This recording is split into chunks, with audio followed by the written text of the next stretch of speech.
ಕೈಯಲ್ಲೇ ಪ್ರಾಣ ಬಿಡಬೇಕು ಅಂತ ಆಸೆ.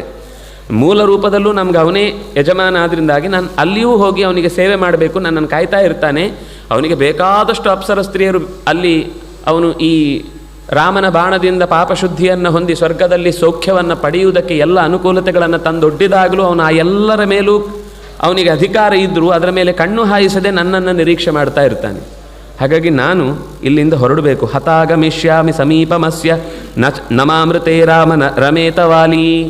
ನಮಾಂ ನನ್ನನ್ನು ಹೊರತುಪಡಿಸಿ ರಮೇತವಾಲಿ ವಾಲಿ ಸುಖಿಸುವುದಿಲ್ಲ.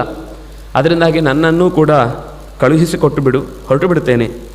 ಆತ್ಮೇಯಮಸ್ಯೇತಿ ಚ ಮಾಂ ಜಹಿತ್ವಂ ನ ಸ್ತ್ರೀವದಸ್ಯಾನ್ ಮನುಜೇಂದ್ರ ಪುತ್ರ ಶಾಸ್ತ್ರ ಪ್ರಯೋಗಾದ್ ವಿವಿಧಾಚ್ಚ ವೇದಾತ್ ಆತ್ಮಾಹ್ಯನನ್ಯ ಪುರುಷಸ್ಯ ದಾರಾ. ಗೊತ್ತು ನಿನಗೆ, ಹೆಂಡತಿ ಒಬ್ಬ ಯಜಮಾನನಿಗೆ ಆತ್ಮ ಇದ್ದಂತೆ, ಒಳಗಿನ ಸತ್ವಭೂತವಾದ ಮನಸ್ಸಿದ್ದ ಹಾಗೆ. ನಾನು ಹಾಗೆ ಇದ್ದದ್ದು ವಾಲಿಗೆ.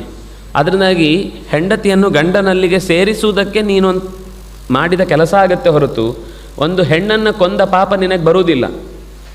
ನಿನಗೆ ಯೋಚನೆ ಏನು, ನನ್ನನ್ನು ಕೊಲ್ಲುವುದು ತಪ್ಪು ಮಾಡಿಲ್ಲ, ಇನ್ನು ಯಾವುದೇ ಕಾರಣ ಇಲ್ಲ, ಬೇರೆ ಶಿಕ್ಷೆ ಅಂತೂ ಕೊಡ್ಲಿಕ್ಕೆ ಸಾಧ್ಯ ಇಲ್ಲ.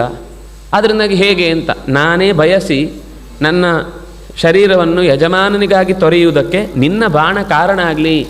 ಯಾಕೆಂದರೆ ನಿನ್ನಂಥವನ ದೊಡ್ಡವನ ಕೈಗೆ ಸಿಕ್ಕಿ ನಾನು ಪ್ರಾಣವನ್ನು ತೊರೆದೆ ಅಂತಾದರೆ ನನ್ನ ಜೀವನಕ್ಕೆ ಸಾರ್ಥಕ್ಯ ಬರುತ್ತೆ. ಅದಕ್ಕೋಸ್ಕರ ಕೇಳ್ತಾ ಇದ್ದೇನೆ. ಆತ್ಮಾಹ್ಯನನ್ಯ ಪುರುಷಸ್ಯ ದಾರಾಹ. ಹೆಂಡತಿ ಆತ್ಮ, ಅವಳು ಅಂತರಂಗದ ಮನಸ್ಸಾಗಿರ್ತಾಳೆ. ಅನನ್ಯ ಬಿಡಿಸ್ಲಿಕ್ಕಾಗದ ಸಂಬಂಧ ಅದು. ಅಂದರೆ ಹೆಂಡತಿ ಅನ್ನುವ ಶಬ್ದಕ್ಕೆ ಬೇರೆ ಕಡೆ ತುಂಬ ಕಡೆ ಹೇಳ್ತಾರೆ ದೇವರು ಕೊಟ್ಟ ಸ್ನೇಹಿತೆ ಅಂತ. ಅದು ನಮಗೆ ಲೋಕದಲ್ಲಿ ಪ್ರಾಣ ಹಿಂಡುತಿಯೂ ಆಗುತ್ತೆ ಹೆಂಡತಿ.